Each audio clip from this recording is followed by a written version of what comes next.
ധരാലിയിലെ മിന്നൽ പ്രളയത്തിൽ ഒറ്റപ്പെട്ടുപോയ 566 പേരെ ഒഴിപ്പിച്ചു. വ്യോമമാർഗം ഇവരെ ഉത്തരകാശിയിലും ഡെറാഡൂണിലും എത്തിച്ചു. ദുരന്തമുഖത്ത് ഇന്ന് കൂടുതൽ പരിശോധനകൾ നടക്കും. മോശം കാലാവസ്ഥ രക്ഷാപ്രവർത്തനത്തിന് വെല്ലുവിളിയാകുന്നുണ്ട്. ഇന്നലെ രാത്രിയിലും ഹർഷിലും അതേപോലെ ധരാലിയിലും ശക്തമായ മഴ ഉണ്ടായിരുന്നു. കൂടുതൽ വിവരങ്ങൾ പങ്കുവയ്ക്കാൻ അർജുൻ പീതാംബരൻ ചേരുന്നുണ്ട്. അർജുൻ, ഈ ഒരു ഇപ്പോഴും തുടരുന്ന കനത്ത മഴയാണ് രക്ഷാദൗത്യത്തിന് പ്രധാന വെല്ലുവിളിയല്ലേ? ജയലക്ഷ്മി, ഇന്നലെ രാത്രി നല്ല മഴയുണ്ടായിരുന്നു. പക്ഷെ ഇപ്പോ മഴ മാറി തെളിഞ്ഞ ആകാശമുണ്ട്. ഞാൻ നിൽക്കുന്നത് ഹർഷിലാണ്. ഹർഷിൽ താഴ്വരയിലാണ്. ഇവിടെ നിന്നും ധരാലിയിലേക്ക് 5 കിലോമീറ്റർ മാത്രമേ ഉള്ളൂ. നമ്മളവിടെ പോയിരുന്നു, പക്ഷേ അവിടെ നിന്നും ലൈവ് തരാൻ പറ്റില്ല, കാരണം റേഞ്ച് ഇല്ല. ഇവിടെയാണ് ജിയോ സിമ്മിനെങ്കിലും റേഞ്ച് ഉള്ളത്, പക്ഷെ കറണ്ട് ഇല്ല. അതുകൊണ്ട് ഇവിടെ തന്നെ നിന്ന് രാവിലെ ലൈവ് തരാമെന്ന് വിചാരിച്ചു. ഇപ്പോൾ ഇവിടെ വൈദ്യുതി എത്തിക്കുന്നതിന് വേണ്ടിയിട്ടുള്ള നടപടികൾ നടന്നുകൊണ്ടിരിക്കുകയാണ്. ഹർഷിൽ മാത്രമല്ല, നമ്മളൊരു പ്രധാനപ്പെട്ട റോഡാണ് മാൾ റോഡ് എന്നൊക്കെ ഷിംലയിലും കശ്മീരിലും ഒക്കെ പറയുന്ന പോലെ ഈ ഹർഷിൽ താഴ്വരയിലെ മാൾ റോഡാണ്. ഒരുപാട് കടകളുണ്ട്. പക്ഷേ ഇതൊക്കെ ഇപ്പോൾ സജീവമല്ല. രക്ഷാപ്രവർത്തകർക്ക് വേണ്ടി തുറന്ന് കുറച്ച് പ്രവർത്തിക്കുന്നു എന്നുള്ളതിന് അല്ലാതെ മറ്റൊരു കാര്യങ്ങളുമില്ല. ഒപ്പം ഇവിടെ ഉണ്ടായിരുന്ന ഒരുപാട് തൊഴിലാളികളൊക്കെ ഓടി രക്ഷപ്പെട്ടു പോയി ഈ സംഭവം ഉണ്ടായ സമയത്തെല്ലാം തന്നെ. भैया यह क्या रहने वाला है क्या? आप बताइए कि यहाँ का हालत अभी कैसे है? हाल यहाँ का बहुत ही बेकार है, एकदम जैसी जो आपदा होनी चाहिए थे ना, उससे भी जो है खतरनाक हुआ है। और यहाँ पर जो हमारा थराली गांव है ना, थराली गांव में तो ऊपर से जो मलबा आया, ऊपर बताते हैं कि 7 ताल लगे हैं। आपको पता है कि यह रोड नहीं है, पुल नहीं है, सब टूटा हुआ है, तो कब तक यहाँ पे मदद पहुँच सकता है? नहीं तो यहाँ पर जो रोड नहीं है, पूरी रोडें धंस गई हैं। और यहाँ की जो हमारा गंगोत्री जाने के लिए था, हरसिल से गंगोत्री, तो पूरा वहाँ पर झील बन चुकी है और जगह जगह जो है बिजली है, करंट है।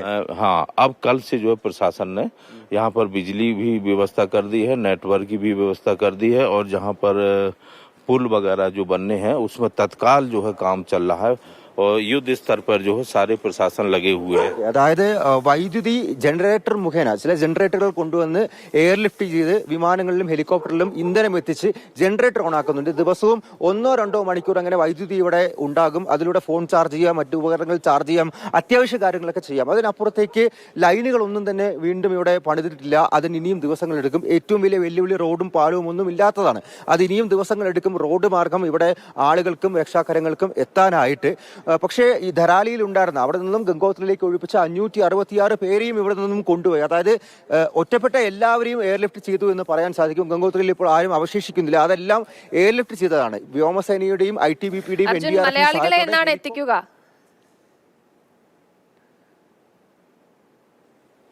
മലയാളികൾ ഇന്നത്തോടുകൂടി തന്നെ ഡെറാൻ റോഡിലേക്ക് മടങ്ങാനുള്ള സാധ്യത കൂടുതലാണ്. അവരിപ്പോൾ മനേരി എന്ന് പറയുന്ന ചെറിയൊരു ഗ്രാമം, അത് ഉത്തരകാശിയിലുള്ള ഗ്രാമമാണ്. അവിടെ യാതൊരു പ്രശ്നവുമില്ല. അവിടെ ഒരു ഹോട്ടലിൽ അവരെ താമസിപ്പിച്ചിരിക്കുകയാണ്. അവർക്ക് വേണ്ട എല്ലാ സൗകര്യങ്ങളും നൽകുന്നുണ്ട്. 22 പേരാണ് മലയാളികൾ. അതിൽ 8 പേർ കേരളത്തിൽ നിന്നുള്ളവർ, ബാക്കിയുള്ളവർ മഹാരാഷ്ട്ര സ്വദേശികളാണ് മലയാളികൾ. അവരെല്ലാവരും ഇന്നോടുകൂടി തന്നെ ഡെറാഡൂണിലേക്ക് കൊണ്ടുപോയി അവിടെ നിന്നും പിന്നീട് നാടുകളിലേക്ക് എത്തിക്കുമെന്നുള്ള വിവരമാണ് ലഭിച്ചിരിക്കുന്നത്. അതുപോലെ എല്ലാവരും ഇവിടുന്ന് കൊണ്ടുപോകുന്നുമുണ്ട്. പക്ഷേ ഈ ധരാലിയിൽ അകപ്പെട്ട്, അതായത് മണ്ണിനടിയിൽ പോയവരെ സംബന്ധിച്ച് യാതൊരു വിവരവുമില്ല. ഇന്ന് റഡാറുകളും തെർമൽ ഇമേജിംഗ് ക്യാമറയെല്ലാം എയർലിഫ്റ്റ് ചെയ്ത് കൊണ്ടുവന്ന് പരിശോധന ആരംഭിക്കും. അങ്ങനെ ജീവന്റെ തുടിപ്പ് അവശേഷിക്കുന്നുണ്ടെങ്കിൽ അത് തെർമൽ ഇമേജിംഗിൽ കിട്ടിയാൽ മാത്രം ആ ഇടം കുഴിച്ചു നോക്കാനാണ് ഇപ്പോൾ കരുതുന്നത്. അതിനപ്പുറത്തേക്ക് കല്ലും മണ്ണും മാറ്റിയുള്ള പരിശോധന അസാധ്യമാണ്. അത് നടക്കില്ല എന്നുള്ള കാര്യം സൈന്യവും NDRFും പറയുന്നുണ്ട്. അത്രത്തോളം, അതായത് ഒരു 2-3 നില കെട്ടിടത്തിന്റെ മുകളിലേക്കാണ് മണ്ണും ചെളിയും അവിടെ നിൽക്കുന്നത്. അതിനടിയിൽ കെട്ടിടങ്ങളും വീടുകളും ഈ പറയുന്ന ഹോം സ്റ്റേകളും എല്ലാം ഉണ്ട്. അവിടേക്ക് ഒരു തിരച്ചിലെന്ന് പറയുന്നത് വളരെ വളരെ വളരെ ബുദ്ധിമുട്ടാണ്.